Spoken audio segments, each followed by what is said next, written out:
Students, welcome to study with Rivan. हम पढ़ रहे हैं विज़न आईएएस की मंथली करंट अफेयर की मैगजीन, जो कि जून 2023 की है। इसके अंदर भी हम पढ़ रहे हैं पॉलिटी एंड गवर्नेंस। इसमें भी हम पढ़ रहे हैं polity and governance. Polity and governance में भी हमने 1.1 न्यू पार्लियामेंट हाउस पढ़ लिया है, 1.2 लॉ ऑन सेडिशन पढ़ लिया है, third 1.3 grievance redressal assessment and index भी पढ़ लिया, 1.4 भी पढ़ लिया ओटीटी रेगुलेशन इन इंडिया। आज हम पढ़ेंगे न्यूज़ इन शॉर्ट्स। ये 7 न्यूज़ दी गई हैं न्यूज़ इन शॉर्ट्स। इसको हम आज एक ही वीडियो में कवर करेंगे। नेक्स्ट जब टॉपिक आएगा, नेक्स्ट जो क्लास होगी उसमें हम पढ़ेंगे इंटरनेशनल रिलेशन। तो आपको ऐसे करंट अफेयर के मैगजीन के अगर रेगुलर वीडियोस देखने हैं तो आप मेरे चैनल को लाइक, शेयर एंड सब्सक्राइब ज़रूर करें। हम देख रहे हैं आज 1.5 न्यूज़ इन शॉर्ट्स। इसमें हम सबसे पहली न्यूज़ देखते हैं 1.5.1, जो कि है अफर्मेटिव एक्शन। अफर्मेटिव एक्शंस क्या होते हैं? Positive actions. ठीक है, अब हम न्यूज़ क्या है वो हम देखते हैं। US supreme court limited affirmative action in college admission. जो यूएस का जो सुप्रीम कोर्ट है उसने अपने वहाँ की जो कॉलेजेस में अफर्मेटिव एक्शंस लिए जाते हैं, जो भी पॉजिटिव एक्शंस लिए जाते हैं, उनको लिमिटेड कर दिया है। ठीक है, अब क्या कहा है सुप्रीम कोर्ट ने? सुप्रीम कोर्ट ने अपनी जो प्रीवियस 2 रूलिंग्स थी, जो पहले की 2 रूलिंग दी गई थी सुप्रीम कोर्ट ने, सुप्रीम कोर्ट की एक लैंडमार्क रूलिंग थी जिसमें सुप्रीम कोर्ट ने 2 केसेस के जजमेंट को ओवर रूल करके अफर्मेटिव एक्शंस इन कॉलेज को वैलिडेटेड कर दिया था। कि मतलब जो कॉलेजेस में अफर्मेटिव एक्शंस होते हैं, पॉजिटिव एक्शंस होते हैं, इन द सेंस अगर उनको किसी भी बेसिस पे अगर उनको रिजर्वेशन दिया जा रहा है या कोई थोड़ा बहुत डिस्क्रिमिनेट करके उनको अपॉर्चुनिटीज़ दी जा रही हैं, तो वो जो अफर्मेटिव एक्शंस है सुप्रीम कोर्ट ने वैलिडेट कर दिए थे। अब वो कौन से केस थे? Supreme court effectively overruled the judgment of Grutter versus Bollinger 2003 and regents of university of California versus Bakke 1978। ठीक है, इन केसेस के जजमेंट को ओवर रूल करते हुए यूएस के सुप्रीम कोर्ट ने affirmative action in college admission based on जो रेस पे बेस्ड होंगे उनको वैलिडेट कर दिया था। अब अफर्मेटिव एक्शंस क्या होते हैं हम देखते हैं। Affirmative action means positive action. ठीक है, discrimination which was introduced in US to counter historical pattern of prejudice against individual with certain identities. मतलब यूएस के कॉलेजेस में ये अफर्मेटिव एक्शन का जो अफर्मेटिव एक्शन जो है उनको वैलिडेट कर दिया था सुप्रीम कोर्ट ने, क्योंकि ये जो अफर्मेटिव एक्शन है ये एक पॉजिटिव एक्शन थे। क्या थे? जो यूएस में इंट्रोड्यूस किए गए थे हिस्टोरिकली। जैसे वहाँ डिस्क्रिमिनेशन होता था वाइट्स एंड ब्लैक्स के बीच में, तो जो भी आइडेंटिटी थे, जो मतलब हिस्टोरिकली जिनके साथ इक्वलिटी का बर्ताव नहीं किया गया था, उनके लिए कुछ स्पेशल एडवांटेजेस दिए गए थे। In the context of higher education, जैसे हायर एजुकेशन के कॉन्टेक्स्ट में दिया गया। अगर हायर एजुकेशन के कॉन्टेक्स्ट में इसके बारे में क्या बताया गया है? It refers to the admission practice that seeks to increase the representation of black, Hispanic and other minority student in college and universities of USA. Education के कॉन्टेक्स्ट में ये बोला गया है कि एडमिशन की जो प्रैक्टिस है भाई, एडमिशन ब्लैक्स और जो भी अदर माइनॉरिटी स्टूडेंट्स हैं उनका कॉलेज में एडमिशन बढ़े या उनका रिप्रेजेंटेशन हायर एजुकेशन में बढ़े, इसलिए उनको थोड़े कुछ अफर्मेटिव एक्शन उनके लिए लिए गए हैं। ठीक है, reservation is the system of affirmative action in India. हमारे इंडिया में एक अफर्मेटिव एक्शन क्या है? रिजर्वेशन सिस्टम है। ठीक है, क्यों लिया गया था? हिस्टोरिकली जो हमारे डिसएडवांटेज थे, बैकवर्ड पीपल थे सोशली एंड एजुकेशनली, तो उनको ऊपर उठाने के लिए इंडिया में रिजर्वेशन सिस्टम लाया गया। ठीक है, जैसे कि किन किन चीज़ों के लिए रिजर्वेशन सिस्टम? जैसे एजुकेशन में, एम्प्लॉयमेंट में गवर्नमेंट स्कीम्स लाते हैं, स्कॉलरशिप्स वगैरह, या पॉलिटिक्स में, इनमें से। अब देखते हैं कि affirmative actions in India and USA में क्या क्या डिफरेंस है। पैरामीटर देखेंगे इंडिया और यूएसए के अफर्मेटिव एक्शंस देखेंगे। पर्पस, क्या पर्पस था? इंडिया में पर्पस था कि जो लोअर स्ट्रेटा के लोग थे जिनके साथ डिसएडवांटेज हुआ था, जिनको जो सोशली और एजुकेशनली बैकवर्ड थे, तो उनको उठाने के लिए इंडिया में रिजर्वेशन सिस्टम लाया गया। जैसा कि हमारे एससीज एंड एसटीज़ के लिए रिजर्वेशन है अभी करंट में। यूएसए में क्या था? यूएसए में जो भी हिस्टोरिकली डिस्क्रिमिनेटेड पीपल थे, जैसे based on race, gender, sex, orientation and disability, इन पे बेस्ड जो भी डिस्क्रिमिनेटेड पीपल थे उनको एक लेवल प्लेइंग फील्ड मिले, मतलब बराबर का सबको हक मिले, उसके लिए वहाँ अफर्मेटिव एक्शंस को वैलिडेट कर दिया गया है। Genesis introduced as fundamental right under article 15 clause 4 and 16 clause 4। हमारे जो इंडियन कॉन्स्टिट्यूशन है उसमें ये एक फंडामेंटल राइट बनाया गया है आर्टिकल 15 क्लॉज 4 और 16 क्लॉज 4 के अंडर। यूएसए में क्या embedded in civil rights act of 1964, इसमें सिविल राइट बनाया गया ना कि कोई फंडामेंटल राइट बनाया। Which ban on discrimination on various ground, यहाँ पे एक सिविल राइट बनाया गया है जिसमें सेवरल ग्राउंड्स पे जो डिस्क्रिमिनेशन है वो बैन किया गया है। कोटा, हमारे इंडिया में ये फिक्स किया गया है कि किसी भी बैकवर्ड या socially backward, educationally backward class को अगर रिजर्वेशन मिलता है तो वो 50% से अबव नहीं जाना चाहिए। ये हमें इंदिरा साहनी जजमेंट में सुप्रीम कोर्ट ने बोला था। ठीक है, 50% जो रिजर्वेशन है ओबीसी, एससीज and STs in both employment and education, 50% से ज़्यादा नहीं होना चाहिए, वो कुल मिलाकर 50% ही रहना चाहिए। लेकिन यूएसए में ऐसा नहीं है, यूएसए में ये फिक्स नहीं है, ये वेरी करता है स्टेट बाय स्टेट। नेक्स्ट जो हमारी न्यूज़ है वो है 1.5.2 गवर्नर्स पावर। ठीक है, ये न्यूज़ जो है ये गवर्नर की पावर के बारे में। हम देखते हैं इसमें क्या बोला गया। इसमें जो तमिलनाडु के गवर्नर हैं उन्होंने रिजेक्ट कर दिया government's request to shift portfolios of ministers के जो पोर्टफोलियो उनको शिफ्ट करने से तमिलनाडु के गवर्नर ने रिजेक्ट कर दिया है। अब हम देखते हैं कि हमारे कॉन्स्टिट्यूशन में गवर्नर के बारे में क्या बताया गया है। तो आर्टिकल 164 क्लोज 1, ठीक है, आर्टिकल 164 क्लोज 1 बोलता है कि there shall state that the CM shall be appointed by the governor and the other minister shall be appointed by the governor on the advice of CM. तो article 164 clause 1 कहता है कि एक governor होना चाहिए जो कि सीएम को अपॉइंट करे, हमारे चीफ मिनिस्टर को अपॉइंट करे और बाकी मिनिस्टर्स को भी अपॉइंट करे on the advice of the chief minister. तो यहाँ एक गवर्नर की बात की गई है कि एक गवर्नर होना चाहिए जो कि चीफ मिनिस्टर को अपॉइंट करे और बाकी मिनिस्टर को अपॉइंट करे on the advice of chief minister. अब हालांकि गवर्नर और स्टेट्स के बीच, स्टेट गवर्नमेंट के बीच ये हमेशा कंप्लेन रहती है कि गवर्नर जो हैं वो एडमिनिस्ट्रेशन में इंटरफेरेंस करते हैं जो कि फेडरलिज्म के खिलाफ है।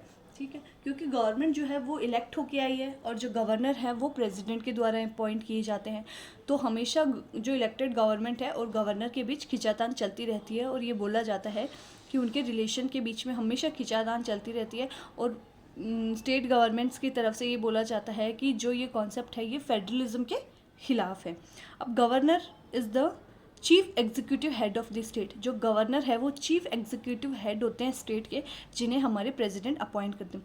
गवर्नर का क्या काम होता है? गवर्नर एक एजेंट होते हैं सेंट्रल गवर्नमेंट और स्टेट गवर्नमेंट के, मतलब सेंट्रल गवर्नमेंट के एक एजेंट होते हैं जो स्टेट्स में अपॉइंट होते हैं, जो स्टेट के चीफ एग्जीक्यूटिव हेड माने जाते हैं। ठीक है, अब गवर्नर के पास क्या क्या पावर्स होती हैं हम ये यहाँ भी देखेंगे करंट अफेयर्स में। अगर आपको गवर्नर, प्रेसिडेंट, वाइस प्रेसिडेंट ये सभी इंडियन पॉलिटी पढ़नी है तो आप मेरे चैनल को लाइक, शेयर एंड सब्सक्राइब करें। वहाँ मैंने इंडियन पॉलिटी के सभी lectures free of cost upload किए हैं। अब हम देखते हैं कि गवर्नर के पास क्या क्या पावर होती है। गवर्नर के पास एग्जीक्यूटिव पावर होती है, जुडिशियल पावर होती है, लेजिस्लेटिव पावर होती है। अब एग्जीक्यूटिव पावर में क्या पावर होती है गवर्नर के पास? गवर्नर के पास पावर होती है कि वो चीफ मिनिस्टर को अपॉइंट कर सकता है और वो बाकी सभी काउंसिल ऑफ मिनिस्टर को भी अपॉइंट कर सकता है on the advice of chief minister. मतलब गवर्नर है जो चीफ मिनिस्टर को अपॉइंट करेगा, फिर चीफ मिनिस्टर की एडवाइस पे जो गवर्नर है वही बाकी काउंसिल ऑफ मिनिस्टर को भी अपॉइंट करेगा। जुडिशियल पावर क्या होती है? जुडिशियल पावर होती है पार्डन, रिमिट और commute the sentence under the state law. मतलब स्टेट लॉ के अंदर अगर किसी को कन्विक्ट किया गया है तो उसको माफ़ करने की सज़ा, उसकी सज़ा को कम करना या उसके सज़ा पे थोड़ी देर के लिए स्टे लगाना, ये सब पावर जो है वो हमारे गवर्नर के पास है। अब पार्डन, रिमिट और कम्यूट क्या होता है? ये जो पावर है ये हमारे प्रेसिडेंट के पास भी होती है। तो मैंने प्रेसिडेंट वाले चैप्टर में बताया है कि पार्डन क्या होता है, रिमिट क्या होता है, कम्यूट क्या होता है, और जब हम आगे गवर्नर पढ़ेंगे तो वहाँ गवर्नर की पार्डनिंग पावर्स भी आपको बताऊँगी। नेक्स्ट देखते हैं हम कि लेजिस्लेटिव पावर क्या होती है गवर्नर के पास लेजिस्लेटिव पावर होती है कि वो इमरजेंसी के टाइम पे ऑर्डिनेंस इशू कर सकता है। अब ऑर्डिनेंस क्या होता है ये आप प्रेसिडेंट वाले चैप्टर में जाके देख सकते हैं पॉलिटी में, पर यहाँ बता दें। ऑर्डिनेंस एक बिल ही होता है जो कि जब पार्लियामेंट सेशन में ना हो, पार्लियामेंट का कोई भी हाउस सेशन में ना हो, उस वक्त प्रेसिडेंट के द्वारा तो पार्लियामेंट में प्रोमोलोगेट किया जाता है और गवर्नर के द्वारा स्टेट लेजिस्लेचर में इसको प्रोमोलोगेट किया जाता है, मतलब पास किया जाता है या इंट्रोड्यूस किया जाता है। ठीक है। अब various other cases of misuse of governors power office, अब कई ऐसे केसेस हैं जहाँ गवर्नर्स जो है वो एक सेंट्रल के एजेंट होते हैं और वो अपनी पावर का मिसयूज़ करते हैं, ठीक है। Governor's political affiliation lead to his her alleged partisan function, वही बात है कि अगर वो किसी पॉलिटिकल पार्टी की तरफ अगर झुक जाएँ, कुछ हो जाए, तो उनके काम करने में एफिलिएशन आ जाएगा या वो एक तरफ ज़्यादा पार्टीशन करेंगे या बाइज्ड हो जाएंगे। Lack of coordination between the elected government and appointed governor, जो मैंने बोला कि स्टेट में जो गवर्नमेंट होती है वो इलेक्टेड गवर्नमेंट होती है, जो गवर्नर होते हैं वो सेंट्रल गवर्नमेंट के थ्रू अपॉइंटेड होते हैं, तो इन दोनों के बीच में कोऑर्डिनेशन की कमी होती है। Mistrust due to frequent recommendation of bill to the president under article 200, मतलब मिसट्रस्ट क्रिएट हो जाता है गवर्नर और गवर्नमेंट के बीच जब वो कुछ जो बिल्स हैं उनके रिकमेंडेशन प्रेसिडेंट को भेजते हैं। Delaying the assent to the resolution passed by the state assembly, ये है कि स्टेट असेंबली का कोई भी बिल है जो वो पास हो गया है तो उसको गवर्नर के असेंट के बिना लॉ नहीं बनाया जाएगा, तो ऐसे असेंट में देर करते रहते हैं governor. Rejecting the recommendation of names to various post by the states, reject करते रहते हैं, कई रिकमेंडेशंस हैं जो गवर्नर रिजेक्ट करते रहते हैं, तो स्टेट गवर्नमेंट और गवर्नर के बीच में कन्फ्लिक्ट चलते रहते हैं। Various committees like Rajamannar commission, Punchhi commission, Sarkaria commission, Venkatachaliah commission have recommended step for better relationship between the governor and the state, ये कई अलग अलग कमीशंस हैं जिन्होंने governor and government state government के बीच के रिलेशन को सुधारने के लिए कई सुझाव दिए हैं। नेक्स्ट जो हमारी न्यूज़ है वो है 1.5.3 जो कि है जनरल कंसेंट टू सीबीआई। अब सीबीआई क्या होती है ये सब हम अगर न्यूज़ में आता रहेगा तो हम पढ़ते रहेंगे। अब ये जनरल कंसेंट क्या है क्या नहीं है वो हम देखते हैं। Tamil Nadu withdraw general consent accorded to CBI to probe case in the state. अब जनरल कंसेंट क्या होता है, तमिलनाडु ने इसे विदड्रॉ कर लिया, ये हम देखते हैं। तमिलनाडु ने क्या किया है कि जनरल कंसेंट विदड्रॉ कर लिया है कि सीबीआई जो है अब बिना पूछे उनकी स्टेट में किसी भी केस के लिए तलाश या जानकारी के लिए जानकारी नहीं ले सकती या इन्वेस्टिगेट नहीं कर सकती। अब जो सीबीआई है central bureau of investigation, CBI की डेफिनेशन है सेंट्रल ब्यूरो ऑफ इन्वेस्टिगेशन, ठीक है, is govern by the Delhi special police establishment act of 1946। जो हमारा सीबीआई है वो डीएसपीई एक्ट ऑफ 1946 के अंडर गवर्न किया जाता है, ठीक है, which require the investigate agency to obtain the consent of state government before it can investigate a crime in particular state। मतलब इसका ये है कि अगर ये किसी पर्टिकुलर स्टेट में क्राइम को इन्वेस्टिगेट कर रही है तो उससे उस स्टेट का कंसेंट लेना ज़रूरी है। The consent of the state government और सीबीआई कैन आइदर भी जनरल और केस स्पेसिफिक। दो टाइप के कंसेंट होते हैं, एक तो जनरल कंसेंट होता है जो अभी तमिलनाडु ने विड्रॉ कर लिया, एक कंसेंट होता है केस स्पेसिफिक कंसेंट, ठीक है। अब general consent is normally given by state to help CBI to conduct a seamless investigation. General consent क्या होता है कि स्टेट्स के द्वारा जनरल कंसेंट दिया जाता है ताकि जो सीबीआई है वो आसानी से इन्वेस्टिगेट कर सके जो investigation of corruption cases against central government employ in their state. जो सेंट्रल गवर्नमेंट के जो एम्प्लॉय हैं जो स्टेट में काम करते हैं, स्टेट में जिनकी पोस्टिंग है या स्टेट में जो पोस्टेड है उनके ऊपर करप्शन के जो केसेस होते हैं उनको सीबीआई आसानी से इन्वेस्टिगेट कर सके, इसलिए स्टेट जो कंसेंट है वो जनरल कंसेंट जो है वो सीबीआई को दे देते हैं, ठीक है। General consent is consent by default, मतलब ये बाय डिफ़ॉल्ट से ही कंसेंट माना जाता है। Recently multiple states have withdrawn general consent, मतलब रिसेंटली मल्टीपल स्टेट ने जनरल कंसेंट को हटा लिया, जैसे कि West Bengal, Mizoram and Punjab. In specific consent में क्या होता है, CBI would have to apply to the state government in every case. General consent में तो ये क्या, अगर जनरल कंसेंट दिया होता है सीबीआई को तो ये है कि सीबीआई बिना बाय डिफ़ॉल्ट ही उनको जनरल कंसेंट मिल जाता है। अगर उनके स्टेट में कोई क्राइम हुआ है तो उनको जनरल कंसेंट दिया हुआ है, मतलब बाय डिफ़ॉल्ट वो स्टेट में जाके इन्वेस्टिगेट कर सकें। लेकिन केस स्पेसिफिक कंसेंट ये होता है कि जब भी किसी केस की इन्वेस्टिगेट अगर स्टेट में करनी है तो हर बार स्टेट से परमिशन लेनी होती है कि वो उस केस को इन्वेस्टिगेट कर सकते हैं या नहीं कर सकते, ठीक है, इन every case. If specific consent is not guaranteed, the CBI official will not have the power of police personnel when they enter the state। ठीक है, अगर स्पेसिफिक कंसेंट नहीं दिया होता है तो उनके पास पावर नहीं होती है पुलिस पर्सनल की जब वो स्टेट में एंटर करते हैं। Withdrawal is not applicable to cases in which investigation is already progress. General consent को उस प्रोसेस में विड्रॉ नहीं किया जा सकता कि जिसमें इन्वेस्टिगेशन चल ही रही हो, उसके बाद अगर वो कंसेंट विड्रॉ कर लिया किसी स्टेट ने तो उस जो इन्वेस्टिगेशन है उसका कंसेंट विड्रॉ नहीं होगा। बाकी कोई नया अगर केस आता है तो उसके लिए विड्रॉ हो जाए। अब इस जनरल कंसेंट में कुछ एक्सेप्शंस भी हैं। क्या एक्सेप्शंस हैं? Supreme court and high court can order CBI to investigate a crime anywhere in the country without the consent of state. Supreme court, high court order दे सकते हैं CBI को किसी भी केस को बिना स्टेट की कंसेंट के कि वो जाके कहीं भी इन्वेस्टिगेट कर सकती है CBI। Consent doesn't apply in cases where someone has been caught red handed taking a bribe. मतलब अगर कोई रंगे हाथ रिश्वत लेता पकड़ा जाता है तो वहाँ कंसेंट की कोई ज़रूरत नहीं होती। नेक्स्ट जो हमारी न्यूज़ है वो है 1.5.4 जो कि बताती है अपॉइंटमेंट ऑफ DGP। ठीक है, अब ये हम देखते हैं।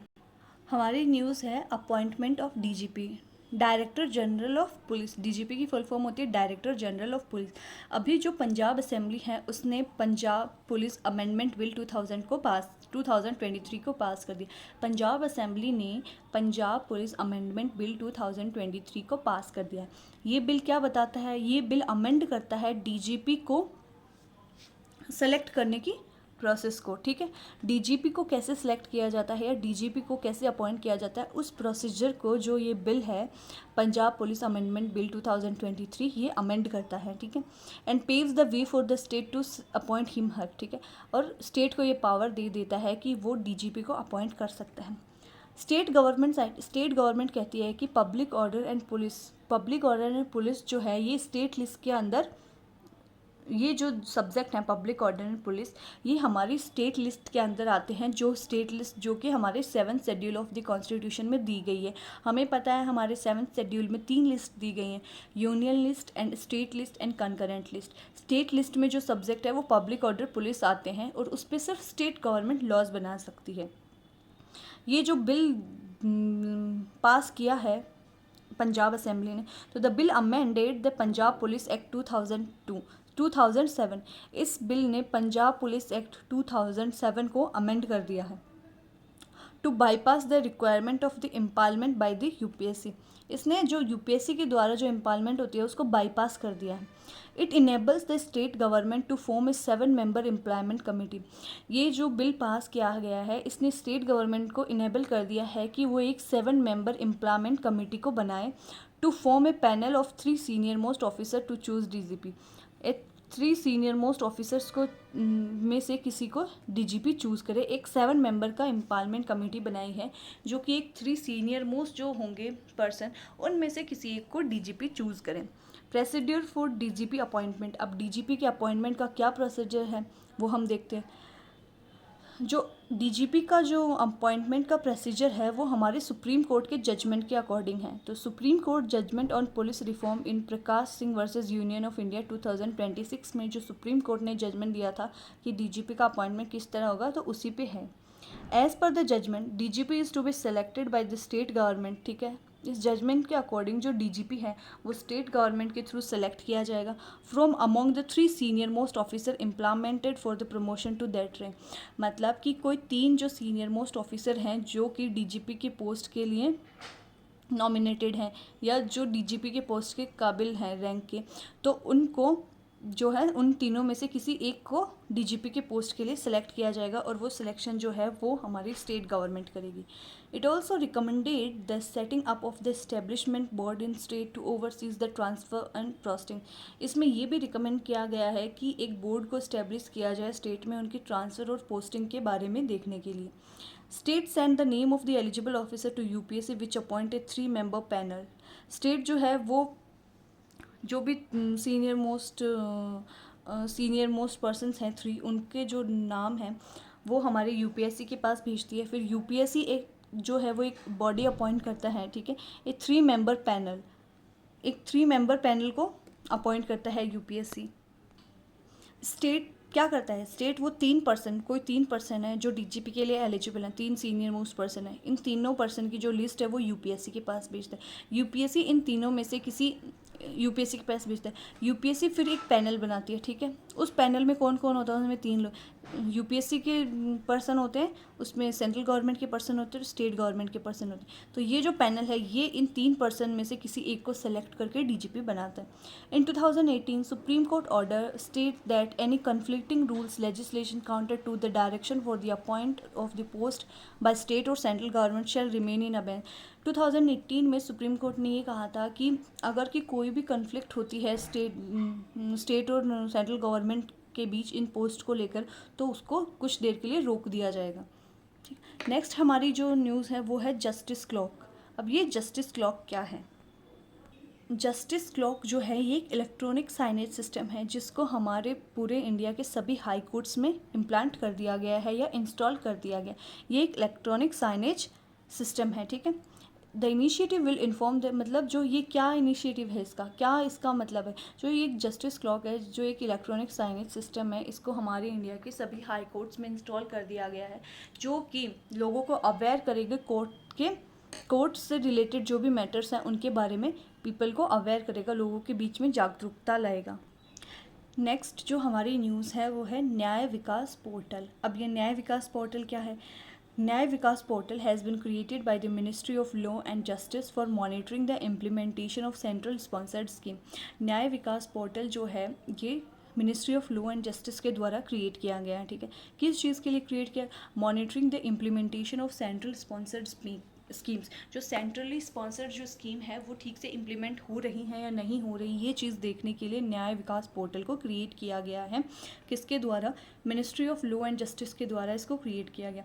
अब न्याय विकास क्या है हम देखते हैं कि department of justice has been implementing CSS for development of infrastructure facilities for district and subordinate judiciary से 1993